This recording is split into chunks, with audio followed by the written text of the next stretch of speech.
মিউজিকের নোটসগুলো একবার ছোট করে বলে নিচ্ছি। A, A sharp, B, C, C sharp, D, D sharp, E, F, F sharp, তারপরে জি, জি শার্প, তারপরে আবার এ থেকে রিপিট হবে। সো এইভাবে 12টি নোট। এখন এই 12টা নোটের যে কোনো একটা নোটকে আমরা সা বা রুট বানাতে পারি, সা বা রুট বানাতে পারি, বা ওই স্কেলটার কন্ট্রোলার বানাতে পারি, হেড অফ দ্য স্কেল বানাতে পারি। সে যাকে বানানো হলো তার থেকে শুরু হবে, তার মানে একটা নির্দিষ্ট দূরত্ব অন্তর অন্তর কিছু নোটসকে চুজ করা হয়। তারপরে নোট মানে রে, তারপরে নোট গা, তারপরে নোট মা, তারপরে নোট পা, ধা, নি, এভাবে চুজ করা হয়।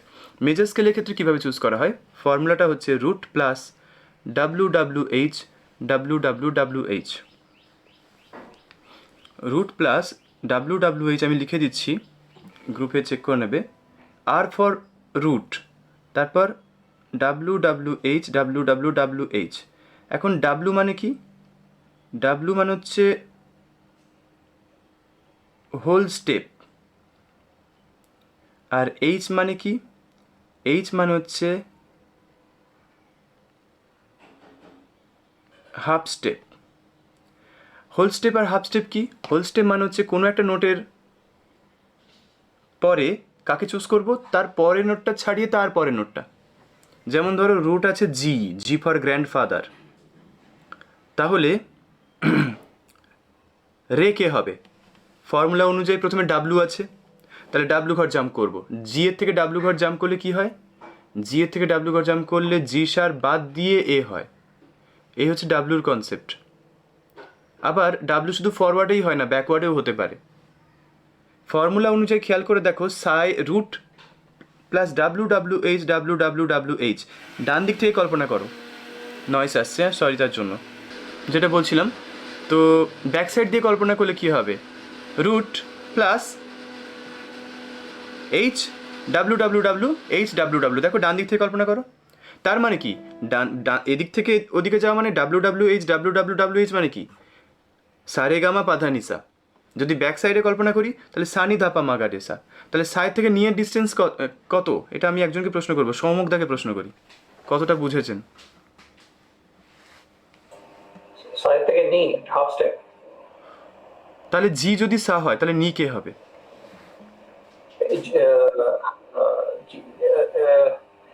F G, F sharp. F শার্পের অপর নাম কি?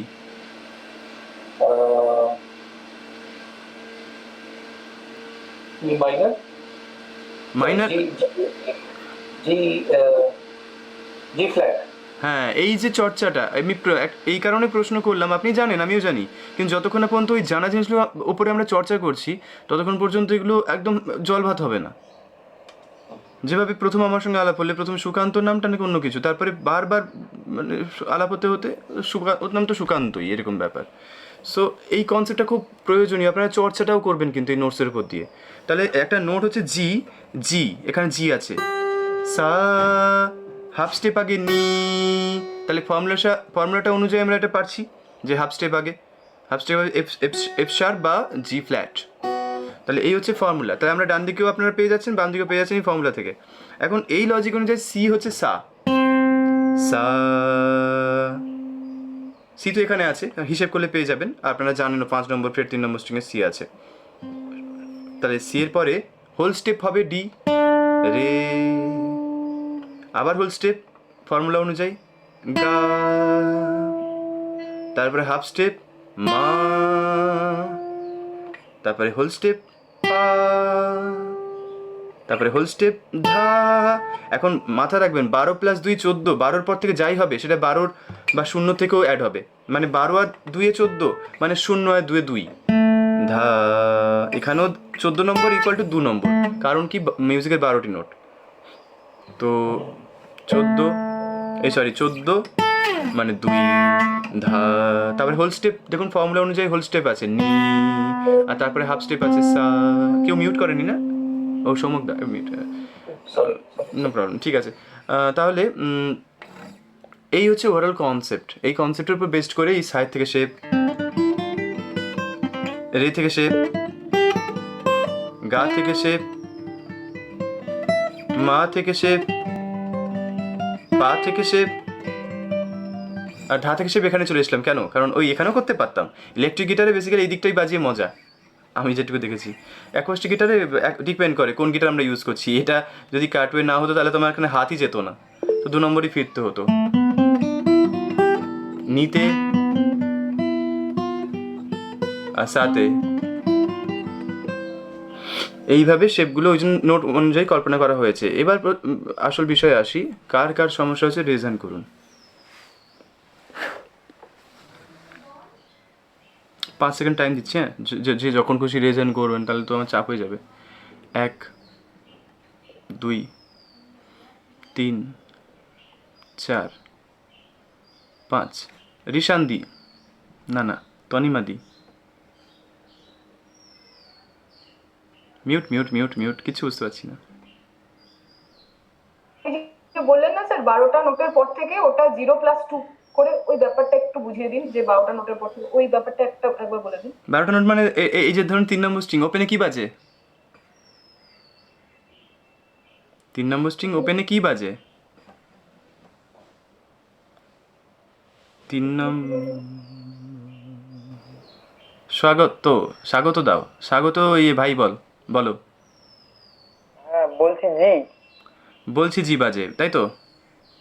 না না জি জি। না না, জি জি বাজে।